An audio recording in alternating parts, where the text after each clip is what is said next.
Debt can feel like a never-ending trap. Every month, the interest piles up, and it feels impossible to get ahead. I remember looking at my bills and thinking, how did it come to this? At one point, I was paying $200 every month just in interest, money that wasn't actually helping me move forward. It felt like I was stuck in quicksand no matter how hard I worked. But 6 months ago, I decided enough was enough. I made a plan, stuck to it, and guess what?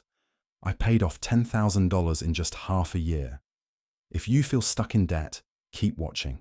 I'm going to show you exactly how I did it, step by step, so you can do it too. For me, it was a mix of credit card, balances, student loans, and a personal loan. I wasn't keeping track of my spending, and the interest just kept piling up. It felt like no matter how much I paid, the balances barely moved because the interest was so high. I was frustrated, exhausted, and honestly tired of feeling stuck. I wanted my money to work for me, not against me. One day, I looked at my credit card statement and realized I'd paid over $1,200 in interest that year alone. That money could have been used for something meaningful. That was my wake-up call. And let me tell you, you don't need to wait for a perfect moment to start. The best time to begin is now. I started by creating a budget using the 50-30-20 rule. That's 50% of your income for needs, 30% for wants, and 20% for savings or debt repayment.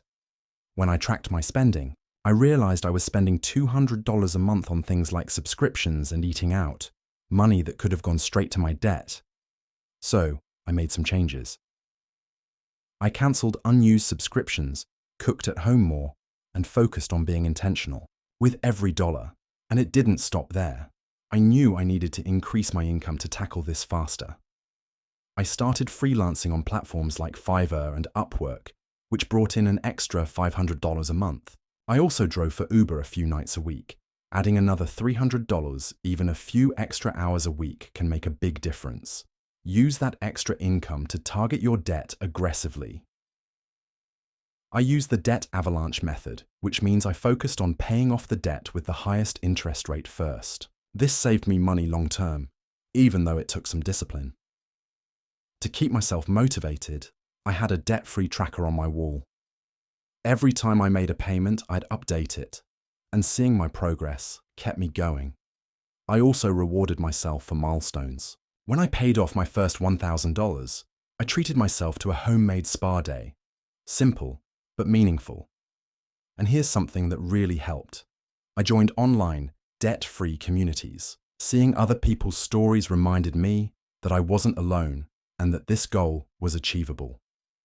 Halfway through, I had a medical bill that set me back $500. It was frustrating, but I adjusted my plan and kept going. It's not about being perfect. It's about progress. Small wins add up, and every step forward matters.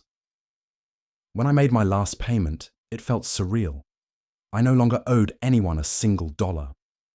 Now I can focus on building savings, investing, and achieving bigger goals like buying a home. The weight of debt is gone, and I finally feel free. My advice? Start small. Don't overwhelm yourself. Focus on one debt at a time. Track your spending religiously because awareness is the first step to change. And most importantly, believe in yourself. If I can do it, you can too. So here's your first step. Write down your total debt and commit to a plan. Let's tackle it together.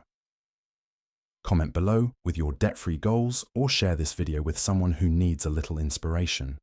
And if you found this helpful, don't forget to like and subscribe. Together, we can make financial freedom a reality.